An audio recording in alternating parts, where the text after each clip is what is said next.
Pues estamos con el doctor Francesc Casellas Jordà y vamos a hablar de intolerancias alimentarias. Doctor, ¿qué es una intolerancia alimentaria y qué diferencia existe con respecto a la alergia alimentaria? Comer, alimentarse, es un proceso básico para nosotros. Sin nutrirnos no podríamos vivir. Por lo tanto, los alimentos no tendrían que provocar ninguna molestia, al contrario. Sin embargo, si un alimento está mal absorbido, está mal procesado, no se digiere bien, entonces sí que puede provocar molestias, puede provocar síntomas. Y esto es lo que llamamos una intolerancia alimentaria, cuando un alimento nos provoca unas molestias. Si la reacción que provoca un alimento es una reacción inmunológica, una reacción alérgica, es cuando entonces hablamos de una alergia alimentaria. Las manifestaciones son distintas, no es lo mismo una intolerancia que una alergia, aunque la base pueda ser un alimento. Una intolerancia da síntomas digestivos, sienta mal ese alimento, mientras que una alergia da síntomas de alergia en general, puede dar lesiones cutáneas, bajar la tensión arterial, problemas para respirar, o sea, un cuadro alérgico convencional. Es muy distinto que el cuadro que daría una intolerancia alimentaria. Y si una persona es intolerante a la lactosa, por ejemplo, ¿debe realizar algún test o es suficiente con eliminar la lactosa de su dieta? La intolerancia a la lactosa es probablemente la intolerancia más frecuente que hay en cuanto a las intolerancias alimentarias. Y de hecho disponemos de pruebas muy sencillas que no son nada agresivas para el diagnóstico de la intolerancia a la lactosa. Por este motivo, parecería razonable que antes de retirar un alimento tan básico en nuestra nutrición como son los lácteos, primero habría que confirmar con una prueba, como puede ser una prueba como el test del aliento de hidrógeno con lactosa, que es una prueba para nada invasiva, confirmar que realmente lo que se tiene es una intolerancia a ese contenido, a ese azúcar que tiene la leche.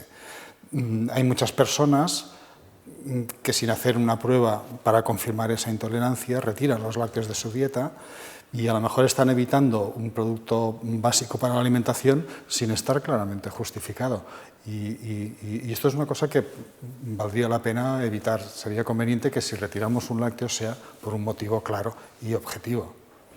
O sea, que si hay intolerancia, mejor acudir al médico para hacer una prueba. Y, por ejemplo, si lo que hay es un familiar intolerante al gluten y aunque uno no presente síntomas, ¿es necesario que se realice algún tipo de prueba?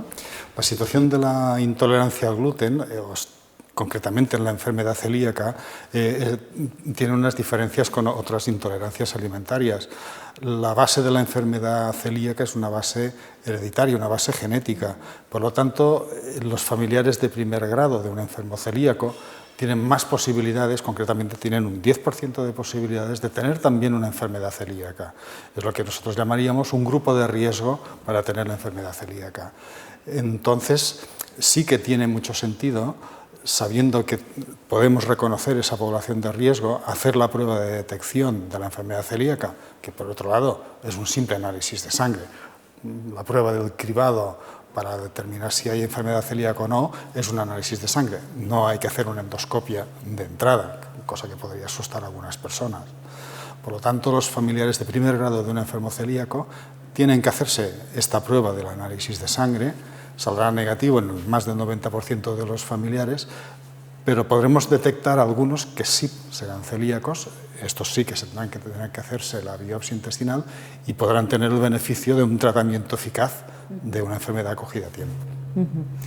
Y, por ejemplo, en el caso de la enfermedad celíaca, ¿existen más probabilidades de desarrollar otras enfermedades autoinmunes o otro tipo de enfermedades? Sí, de hecho la enfermedad celíaca se asocia a enfermedades autoinmunes y de otro tipo. Es frecuente que se asocie la enfermedad celíaca pues, con diabetes juveniles o con enfermedades del tiroides o con enfermedades de la piel, pero es que también se asocia a enfermedades tan frecuentes como la anemia por falta de hierro. Esta es una situación muy frecuente, o a la osteoporosis. Son situaciones muy frecuentes y que si nosotros conseguimos llegar al diagnóstico de la enfermedad celíaca en estos enfermos, les podremos tratar y solucionar el problema de la anemia, de la osteoporosis o de las enfermedades autoinmunes. Pero esto siempre hay que estar atento a lo que he dicho antes, que eran los grupos de riesgo de tener una enfermedad celíaca, porque si los tenemos bien identificados, si los tenemos presentes, nosotros podremos hacer el diagnóstico de la enfermedad celíaca. Podemos hacerlo además en una fase precoz de la enfermedad, en una fase temprana de la enfermedad. Y esto siempre es bueno. Si tenemos que tratar una enfermedad, el sentido común dice que cuando antes la trates, mejor. Y esto se cumple en la enfermedad celíaca. Entonces, ¿usted recomendaría la realización de algún tipo de test, estos que existen para demostrar que hay una intolerancia alimentaria? Hay pruebas y pruebas para el diagnóstico de las intolerancias alimentarias. Hay algunas pruebas que están muy bien establecidas, pues como es, por ejemplo, el diagnóstico de la intolerancia a la lactosa o el diagnóstico de la intolerancia a la fructosa o de la enfermedad celíaca. Pero pruebas que de un modo genérico describan si existe una intolerancia, algunas pruebas que se hacen en análisis de sangre, que se basan en la determinación de algún tipo de inmunoglobulinas, de las proteínas de la inmunidad, que las sociedades científicas aún no han llegado a un acuerdo de confirmar si realmente son beneficiosas, aportan una facilidad para el diagnóstico de estas intolerancias. O sea que pruebas para un diagnóstico en general, genérico de intolerancia, aún no está claro que aporten un beneficio. Pruebas específicas para situaciones concretas está claro que sí. Muy bien, doctor, pues muchísimas gracias. Muchas gracias a ustedes.